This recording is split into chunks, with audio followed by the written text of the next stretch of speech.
Prashanti schools ఉయ్యూరులో ఉన్నాం. మనం ఈ గేదెలు అయితే చూసుకోవచ్చు. ఇదైతే మనం అప్పుడు డాక్టర్ గారి దగ్గర తీసుకున్నాము. మనకి ఏమంటారు విసార్లో డాక్టర్ గారు అనే రైతు దగ్గర తీసుకున్నాము. మనం చూసుకోవచ్చు తొలితలో ఇప్పుడు పూటకి 8 లీటర్లు అయితే రెడీగా ఉన్నాయి. మనకి ఈ గేదె కూడా చూసుకోవచ్చు. ఇది కూడా తొలిత పడ్డ. మనకి ఈ గేదెలన్నీ అయితే చూసుకోవచ్చు. ఈ వరుస మనం ఇప్పించినాయి. మనం Kalyani dairy farm YouTube channel నుండి ఇప్పించినాయి.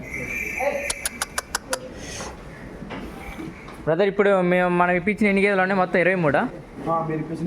23 ఉన్నాయి. అన్నీ మంచి మిల్కర్స్ అయినాయి.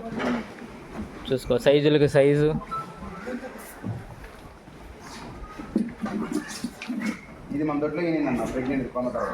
ప్రెగ్నెంట్ తొలి పడ్డప్పుడు మేము తీసుకున్నామండి. నార్మల్ రైతు దగ్గరే జీందులో కొన్నాం. మనకు 11 లీటర్లు చూపించారు. అవునవునవును. మనకు 9.5 లీటర్లు చూసుకోవచ్చండి.